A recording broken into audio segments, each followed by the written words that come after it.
right, so this is God's will for you in Christ Jesus. Last week we talked about the elements that are included in the attitude of gratitude. Gratitude is a choice. Gratitude is not circumstantial. Gratitude should be continuous. Gratitude must be cultivated. And the last one is gratitude replaces complaining. All right. So those are the 5 elements that we'll look at in this series. So tonight I want to look at gratitude as a choice. I want to look at that and how it affects our peace. So look at Colossians chapter 3, verse 15. When you get a chance, go back and read the full chapter so you can get a full context. But tonight I just want to look at verse 15. Look at what verse 15 says. And let the peace that comes from Christ rule in your hearts. All right, let that sink in for a minute. There's an understood you. You let the peace that comes from Christ rule in your hearts. For as members of one body, you are called to live in peace and always be thankful. All right. So there's a connection. It begins with peace and it ends with being thankful. It ends with gratitude. All right. So one of the key elements of gratitude is knowing that gratitude is a choice. All right. Gratitude is a choice. Gratitude is not automatic. I don't wake up and automatically say, thank you, Jesus. Thank you for another day. It's not automatic. I have to be intentional. As David said, I have to make my soul, my mind, my spirit develop an attitude of gratitude. Sometimes I wake up, I was like, man, I don't feel like going to work. Man, I don't feel like going to the gym. I don't feel like doing it. I wake up complaining because that's what the flesh wants to do. All right. Man, it's cold in this house. Man, it's cold outside.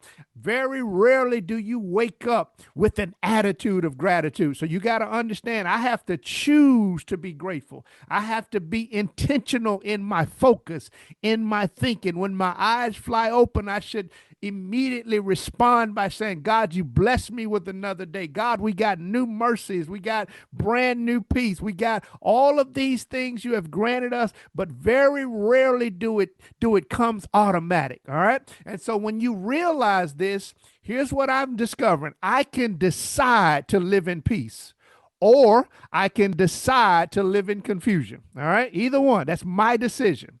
Nobody can make me live in confusion. I can choose to live in peace, or I can choose to live in confusion. All right. So when my mind is restless, a lot of thoughts going through my mind, what's going on in the country? What are they going to do next? I can choose to have peace. When life seems unfair, this is not right, I can choose to be grateful. All right. That's a choice I have, and nothing or no one can rob me of that. All right. But I have to choose that. All right. So let's look at it. Here's what I discovered. Feelings come and go. Feelings come and go. I'm angry today. I'm sad today. I'm happy. I'm joyful. Feelings come and go. Circumstances rise and fall. All right. Depending on what day it is, circumstances change. But gratitude is rooted in a settled decision.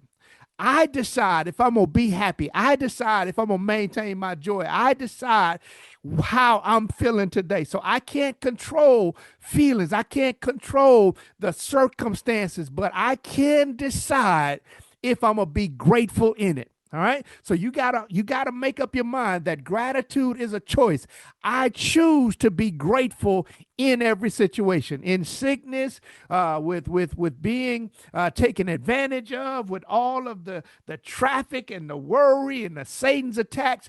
I can choose to be grateful in it. All right. So when you look at David, David was a man after God's own heart. He was attacked by a giant. He was attacked by a lion, attacked by a bear, attacked by a jealous king, attacked by an angry son. He was forgotten by his father, but he chose to respond like this: I will bless the Lord at all times. That was a decision he made. Did he get frustrated for minutes? Yes. Did he get angry? Yes. Did he make some mistakes? Yes.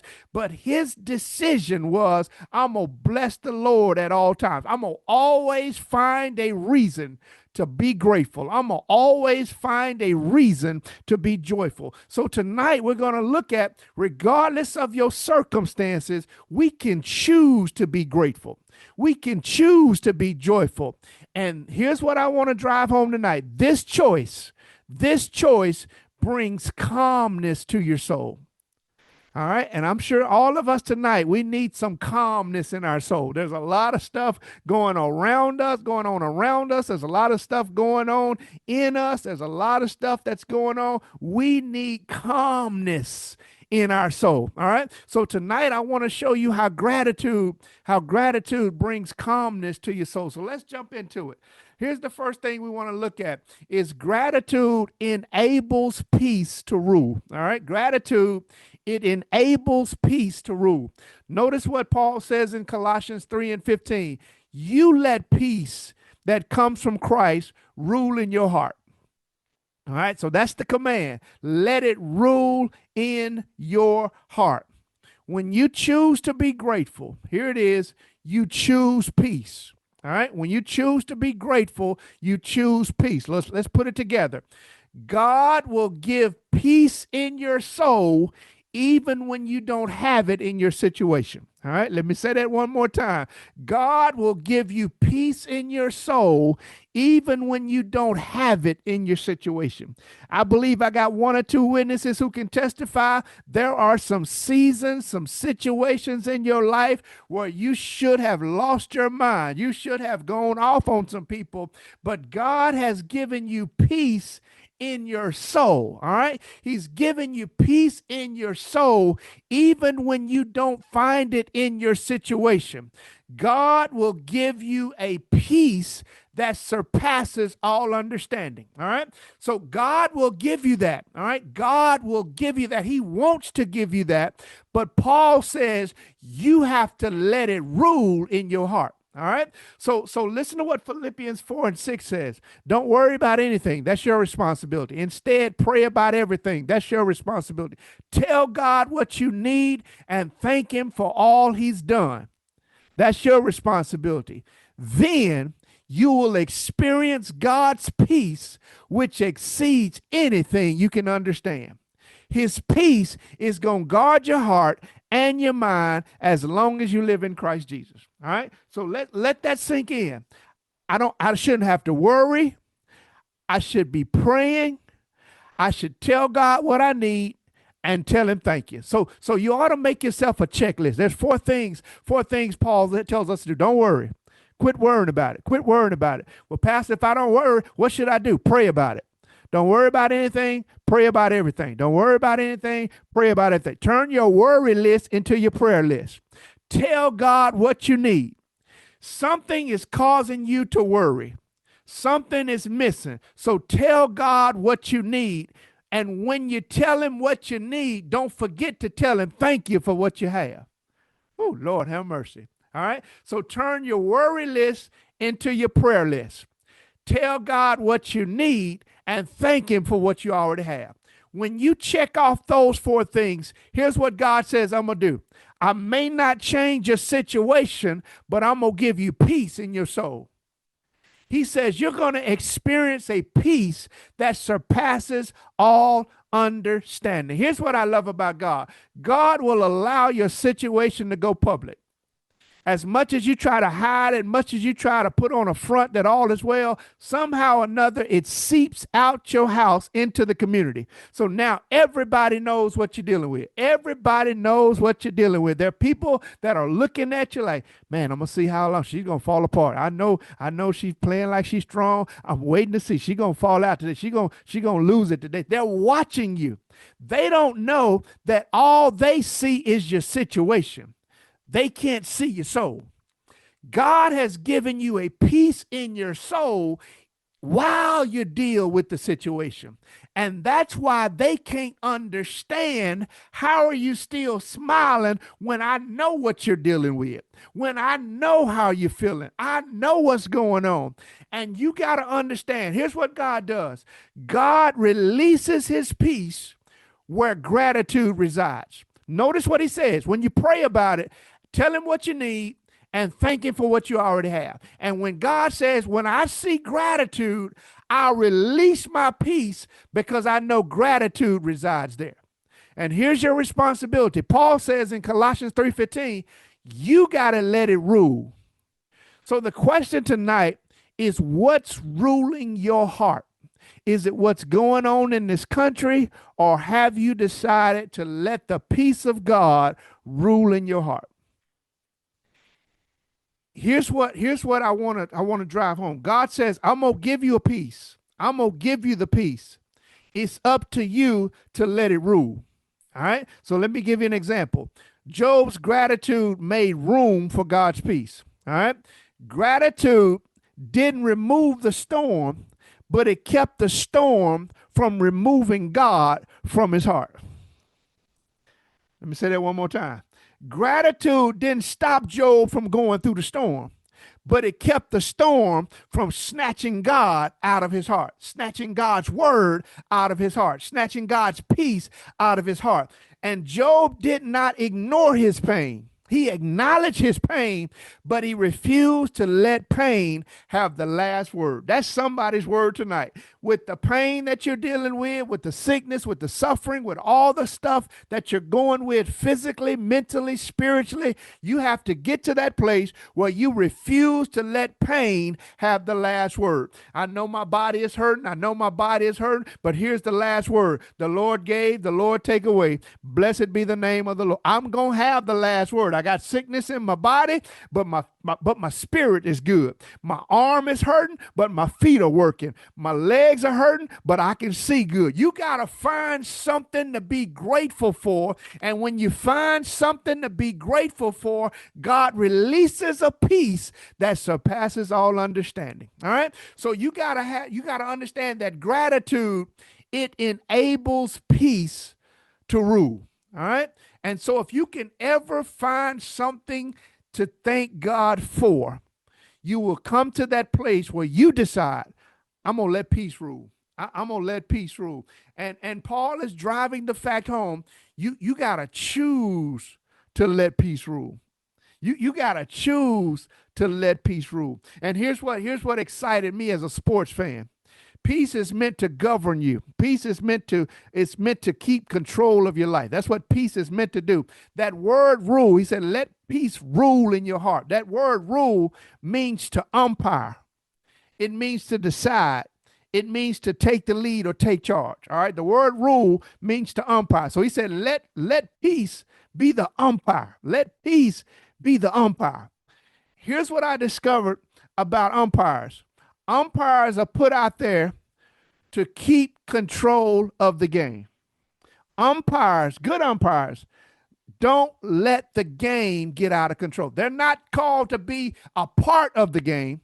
They're called to maintain control. All right. So when he uses that word rule, he said, let peace be the umpire. So here's what that looks like. When fear tries to take over, you have the power to blow the whistle. Said, not today, not today, not today. That's what umpires do. Umpires blow the whistle. So when fear tries to take over, you blow the whistle. When friends try to get you to do something, you got to say to yourself, no, baby, that's out of bounds. That's out of bounds.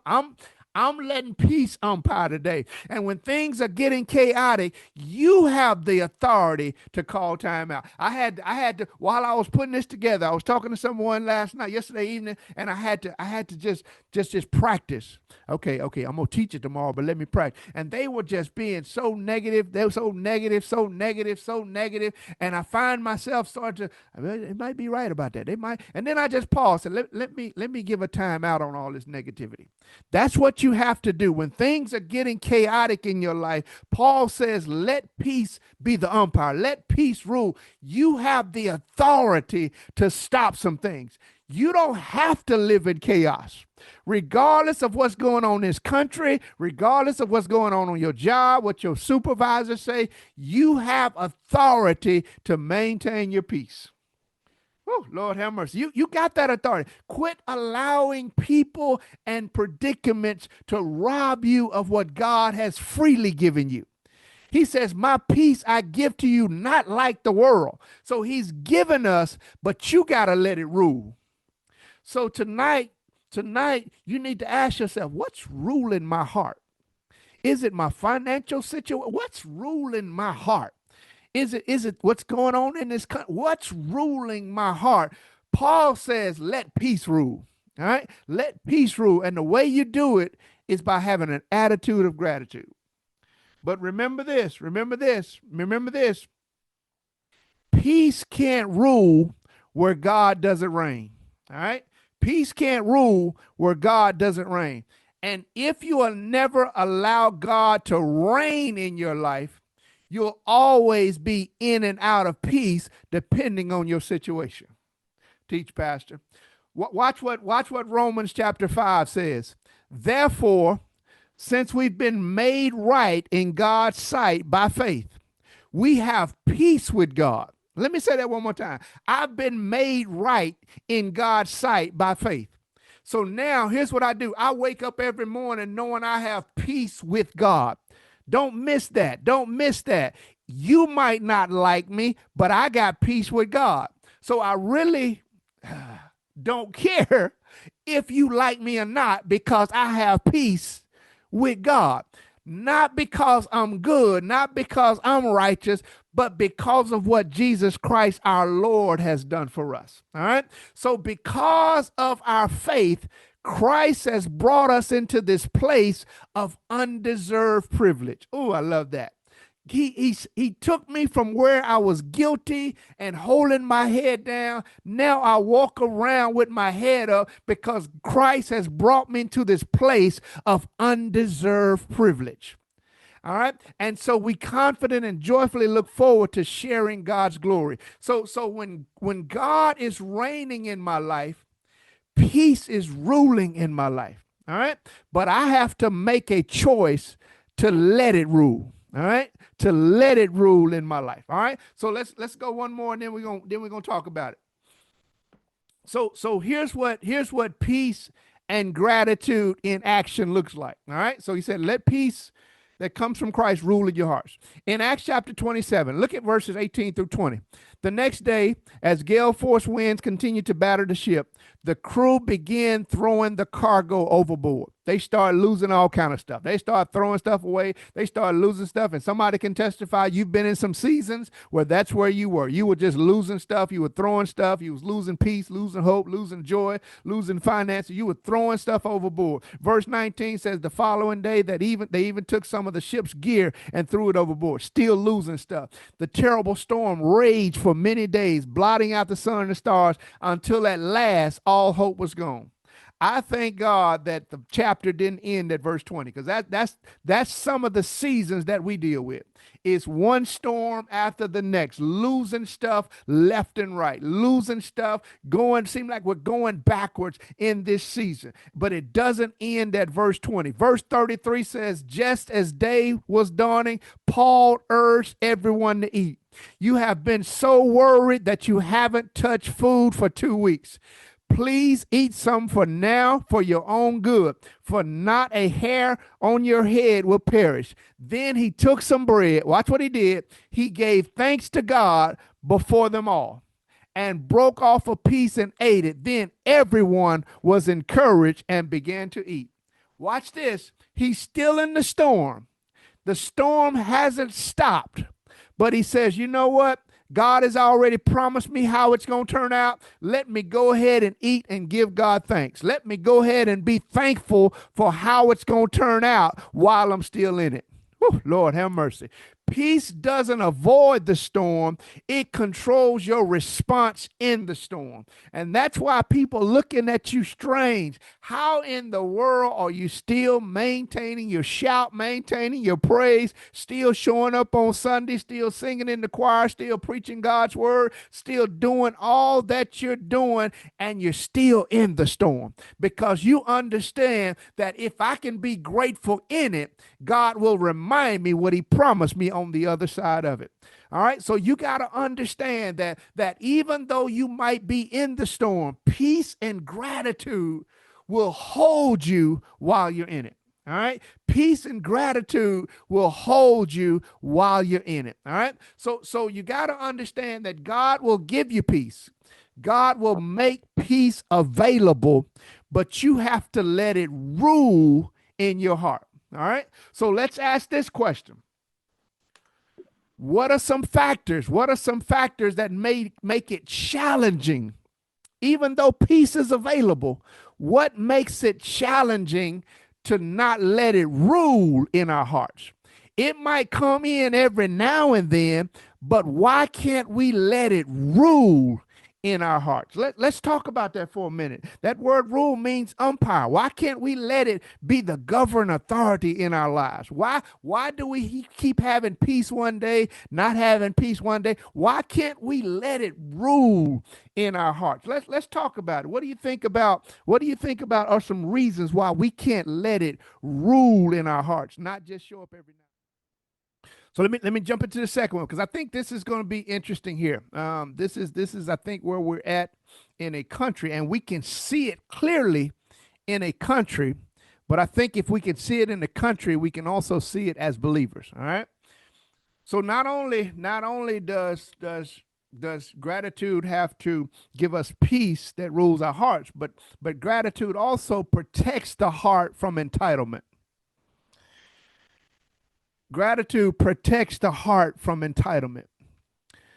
He says, and let peace that comes from Christ rule in your hearts. For as members of one body, you're called to live in peace, and always be thankful. All right.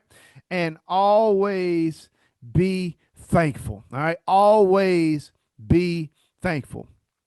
There are certain things that rob us of our peace. One major factor is entitlement. All right. That's one major factor that rob us of our peace. Entitlement and gratitude are spiritual opposites. Entitlement says, I deserve this. Gratitude says, I don't deserve this, but I thank God for it. Ooh, I'm about to shout by myself. Entitlement says, I deserve this. I deserve everything that God has given me. I deserve what I drive. I deserve all the hard work I put into it, all the mornings, all the overtime. I deserve to live where I live. I deserve this. I put in work. I pulled myself up by my own bootstraps. I did all the work. Gratitude says, I don't deserve it. But God, I thank you for it. I thank you for it, because even the strength to go to work was given to me by God. Everything I have was given to me by God. So entitlement and gratitude are spiritual opposites. And if you think you deserve to be, for God to touch you and wake you up in the morning, it's hard to tell him thank you every morning, because you figure you deserve that. A heart that always feels owed can never fully worship. You can't thank God for what you believe you earned by yourself. Oh, teach, Pastor.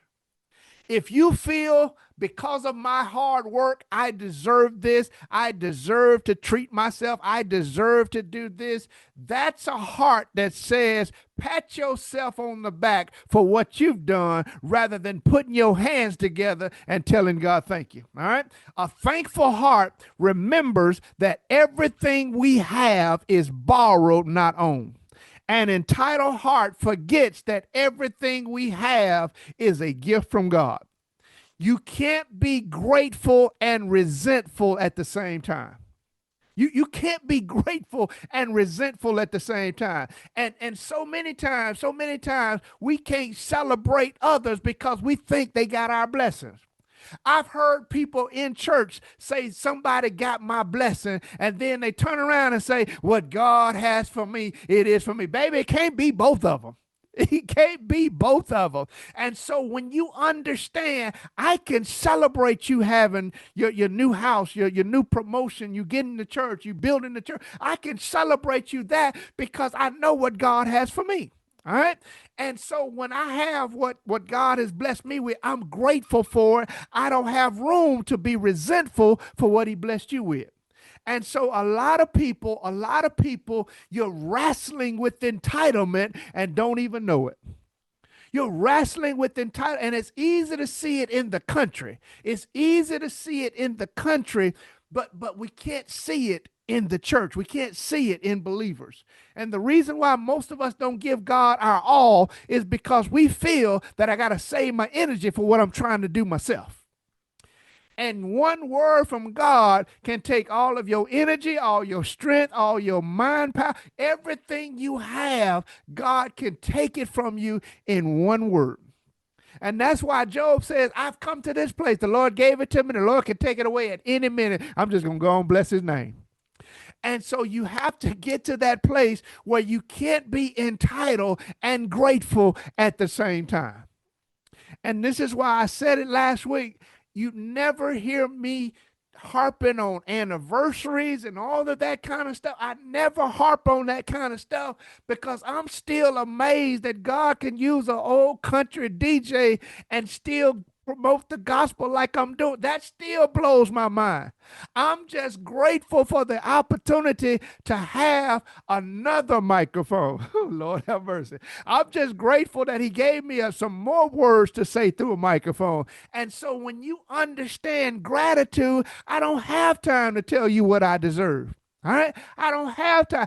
I know what I've done, and I know God's going to repay me. I know God's going to pay me for what I've done for him. All right. So you got to understand you can't be grateful and be resentful at what somebody have at the same time. Just be thankful for what God is doing in your life. All right. And so let's look at it. Let me show you what that looks like. God protects the heart from entitlement. That's why he says, if you learn how to let your request be made known with supplication, with thanksgiving, he'll give you a peace that'll guard your heart. And the reason why he has to guard your heart is because of entitlement. All right. And it's not intentional. Entitlement could just come into your spirit. All right. It could just come into your spirit. All right. So watch this. Matthew 20 says, for the kingdom of heaven is like a landowner who went out early one morning to hire workers for his vineyard. That's important. For his vineyard. He agreed to pay the normal daily wage and sent them out to work. All right. He agreed to pay them the daily wage and he sent them out to work. At 9 o'clock in the morning, he was passing through the marketplace and he saw some people standing around doing nothing. So he hired them, telling him he would pay them whatever was right at the end of the day. So verse 2, it says they agreed on their salary. They agreed on what they were going to get. The next group, he said, I'll just pay you whatever's right. Let me decide what I'm going to give you. Oh, Lord have mercy. I could just stop right there and just shout. All right. So they went to work in the vineyard at noon, and again at 3 o'clock, he did the same thing. At 5 o'clock that afternoon, he was in town. Again, he saw more people standing around. He asked them, why haven't you been working today? They replied, because no one has hired us. The landowner told them, then go out, join the others in my vineyard. He gave them a job. That evening, he told the foreman to call the workers in and pay them, beginning with the last workers first. When those hired at 5 o'clock were paid, each received a full day's wage.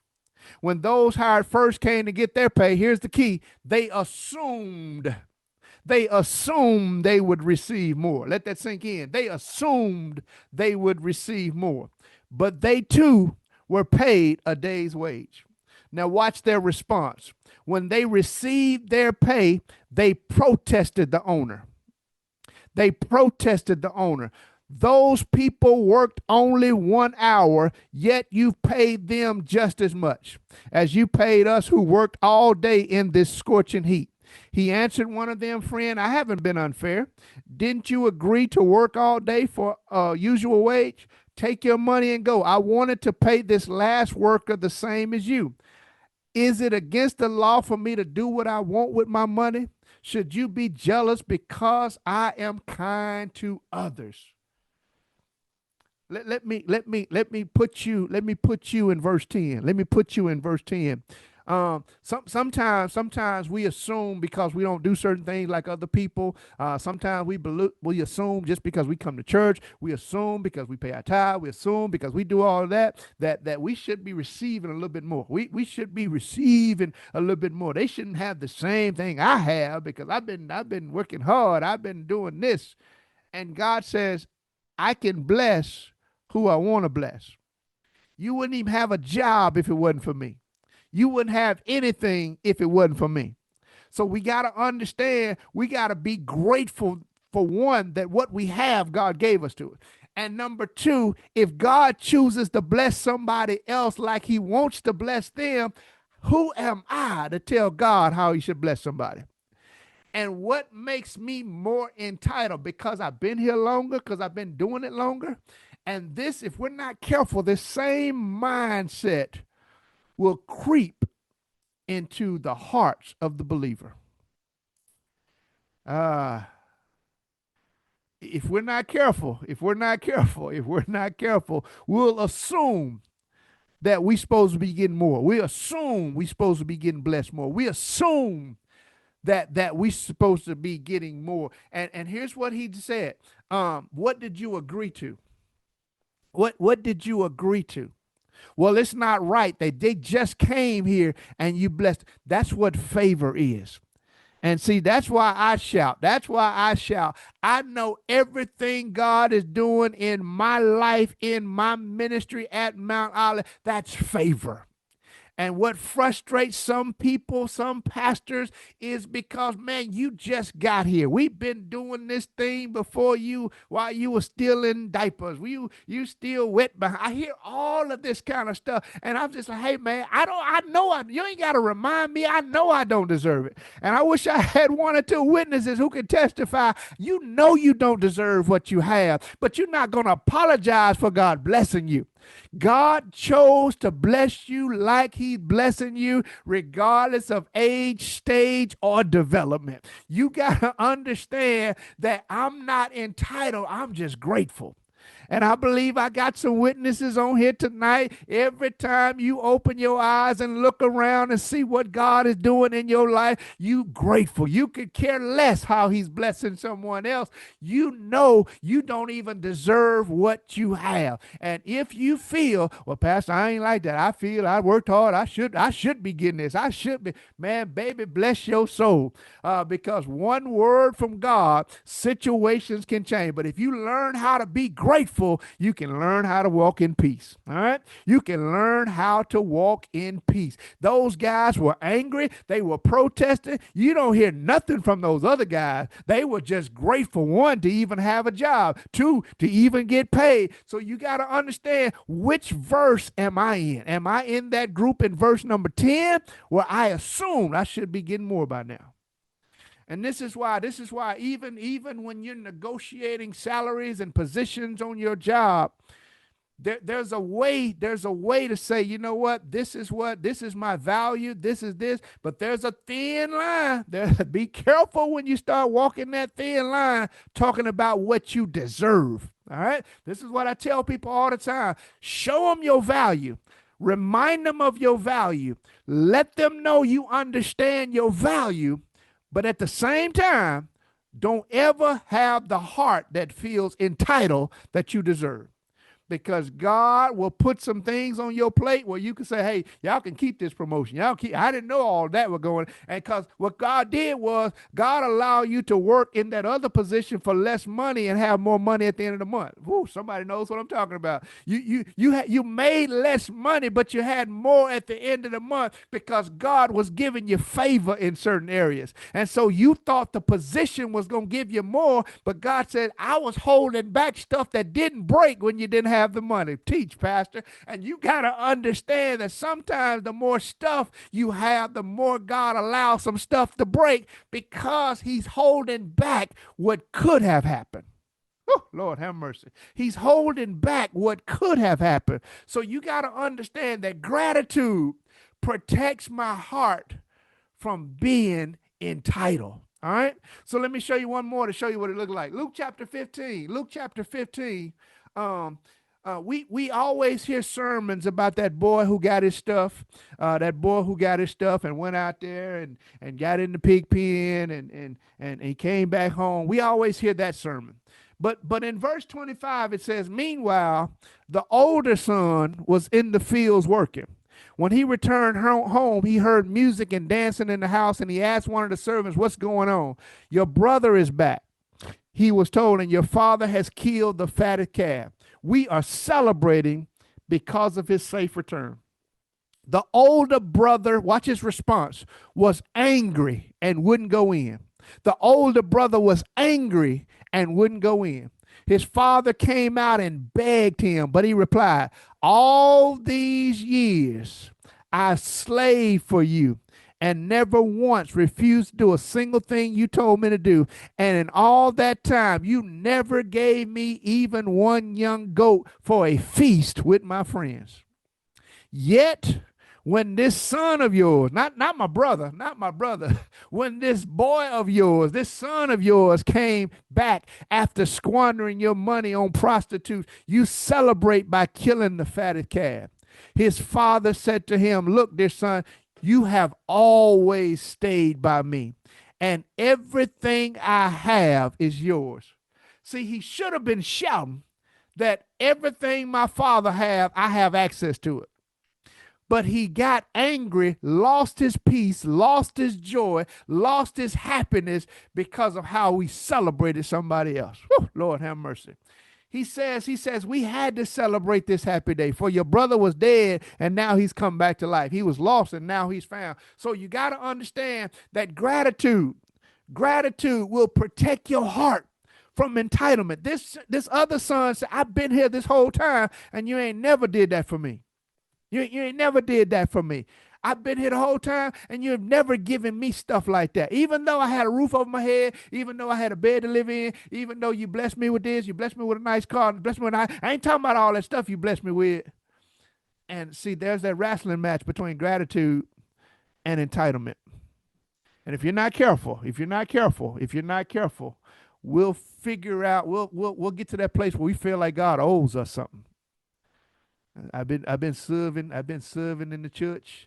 I've been on the usher board. I've been singing in the choir. I've been preaching. God owed me this. He owed me this. No. Don't get it twisted. Don't get it twisted.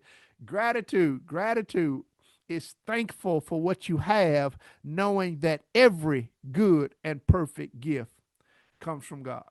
All right. So let's talk about it. What are some of the dangers? What are some of the dangers of entitlement? Right. So let's go to the last one. So gratitude protects the heart from entitlement. Gratitude allows peace to rule in your heart. Here's the last one. Gratitude is fueled by memory.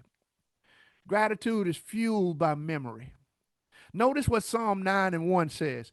I will give thanks to the Lord with my whole heart. All right, I'll give thanks to the Lord with my whole heart. How do I do that? I will recount all of your wonderful deeds. All right, I'm going to give thanks with my whole heart. How do I do that? By recounting all your wonderful deeds. Oh, Lord, have mercy. All of them. I'm going to sit down and I'm going to recount all the things you've already done. Watch what he says. I will give thanks by recalling what you've already done. All right. So when I understand this concept, here's what happens. Gratitude becomes powerful. All right. Gratitude becomes powerful when it's attached to a testimony. Gratitude becomes powerful when it's attached to a testimony. All right. We were meeting today. With the guy from Panola Harris. He's out there on the site, and we were looking at some things, and he says, Pastor, my wife drives down this highway every day. And she said just the other day, she's like, oh my God, do you see what are they building over there now? I like the building they already have. They're getting ready to build something else. And so we just begin to talk about it. And so I begin to share some of the testimony. And as I begin to share some of the testimony, I started getting goosebumps, started getting grateful, even more grateful about what God is doing. When you understand people that don't even know us, that never worship with us, they're looking to see what's going on over there. And so when you start to look at what God is doing and he attaches it to a testimony, you can't help but to be grateful. You can't help but to be grateful that God is even using you in this season. All right. So gratitude becomes more powerful when it's attached to a testimony. But here's the second thing, when it's rooted in remembrance. And so many times, we're busy looking at what's happening now instead of remembering what God has already done.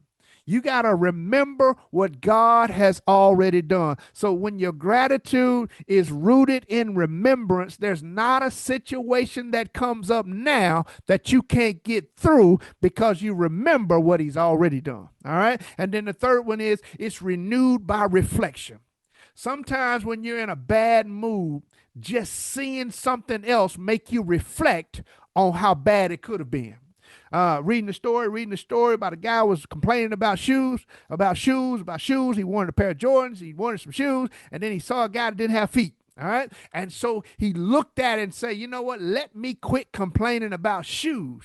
And sometimes you just need to reflect on what could have happened, what could have been in your life if it was not for the grace of God. All right. So you got to understand that gratitude becomes powerful when it's attached to a testimony, rooted in remembrance, and renewed by reflection. When you're having a bad day, just sit down and pick up a pen.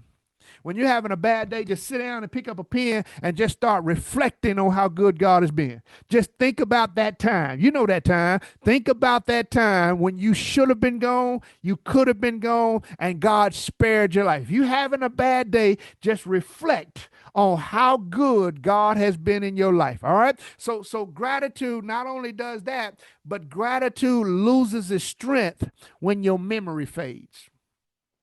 And that ties back into entitlement. When you start to let your memory fade, you start to lose your strength of gratitude. This is why God constantly reminded the children of Israel to remember. If you go back and read, you go back and read Deuteronomy, you go back and read Numbers, he constantly reminded them, don't forget, don't forget, don't forget. When I bless you, don't forget. When I bring you through, don't forget. Watch what Deuteronomy 8:18 says. You shall remember the Lord your God, for it is he who gives you the power to get wealth. This is what I tell this generation all the time.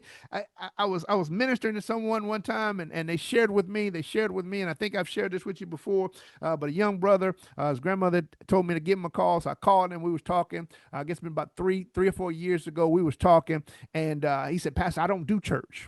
I don't do church. I don't do church." And I said, man, if you don't mind me asking, what reasons, what factors go into you not doing church? He said, man, I grew up with my grandmother and all of this, man. And I saw her go to church and give her money and all this kind of stuff. And Pastor, we didn't really have no money. We didn't have no money. Sometimes our bills, our lights were getting cut off. We didn't have no money. And man, I'm only 27 and I got more money than my grandmother ever had. I was like, wow, okay. And he just went on to talk about how much money he makes and he's an influencer and he does all of this. And he started telling me about, man, my grandmother never had bigger than a two-bedroom house, man. And I'm 27 and I got a 3-bedroom. And he just went on and on and on. And I said, okay, so your grandmother, don't you got like 4 or 5 aunts? He said, yeah, man, there was 5 people in the house. I said, don't all of them got degrees? Yeah, all of them got. I said, how in the world? Now help me remind. Now, how in the world that she didn't make no money, but she put all those kids in school? How in the world that she didn't have no money, but all of y'all are successful? I said, she didn't have money. She had something else. Oh, Lord have mercy. She had what's called favor. And you're just a beneficiary, baby. It's not that you that smart that you getting well. The God that she served is giving you the power to get what you have. And so a lot of times we're thinking that we're pulling ourselves up. We're getting this money by ourselves. And God said, I'm the one who gave you the power to get it. And don't you ever forget it. Look at Deuteronomy 8:2. He said, and you shall remember the whole way that the Lord your God has led you these 40 years in the wilderness. See, you're crying because you was in the wilderness. You ought to be thankful that I was the one that was guiding you. I was the one that was feeding you. And you ought to just thank God. Every time you remember how far God has brought you, gratitude is fueled by memory. I believe I got 1 or 2 witnesses who can testify. When you start to think about what God has done in your life, you don't need new blessings. You're not entitled because of what you don't have. You start to thank God for every blessing, every trial that came your way. God brought you through. So here it is. The effectiveness of gratitude is directly connected to the strength of your remembrance.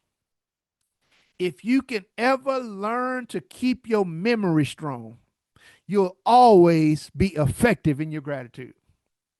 If you can just keep your memory strong, that's why some people get mad. I see people get so mad when they talk about, Pastor, every time I turn around, they bringing up my past. They bringing up my past. They bringing up my past. And I guess I'm just different. Every time I hear what I used to do and they start talking, Pastor, you remember when you used to do, Pastor, you remember? And I start to thinking that, man, God covered me.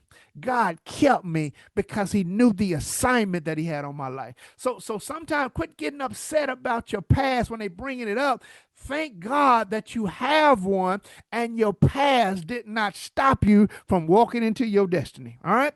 And so when you have a strong memory, it fuels your gratitude. All right. So let me close it like this. Let me close it like this. Let me close like this. Psalm 103, verse 2. We preached it a couple of weeks ago. He says, bless the Lord, oh my soul. And here it is. And don't forget all his benefits. David, when he said this, he understood this. He understood that forgetting is not just a memory issue, it's a heart issue. And as someone said in the chat, when your heart grows cold, you start to forget. So it doesn't have anything to do with your memory, it's your heart.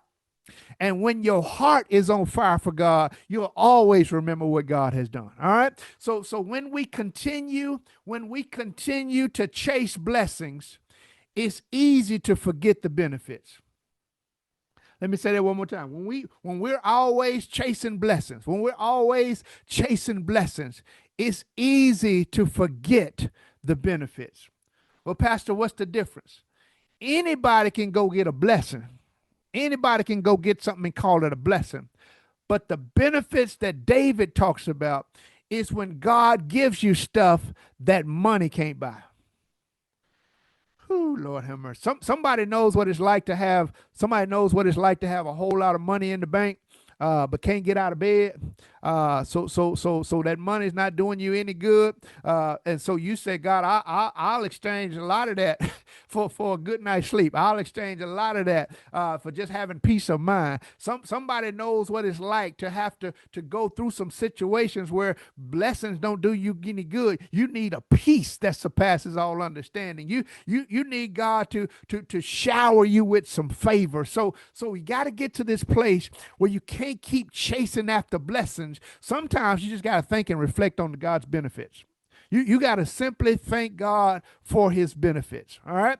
So one of the things you've heard me say all the time is I never have a crowded schedule.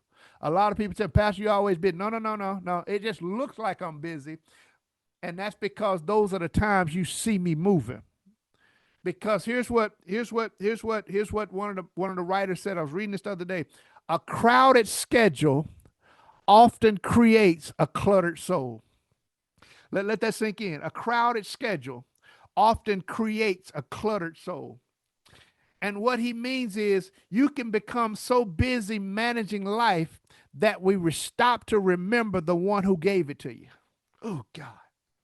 You can be so busy trying to manage this, go in there, get the bag, go get the bag, go get this, go get that, go get this, and go get this. And I got to post because people are waiting on me. People are looking at me. And you get so busy that you have created a cluttered soul and a full schedule. All right. And you start to say, I got to manage life. Every now and then you better stop and remember the one who gave it to you.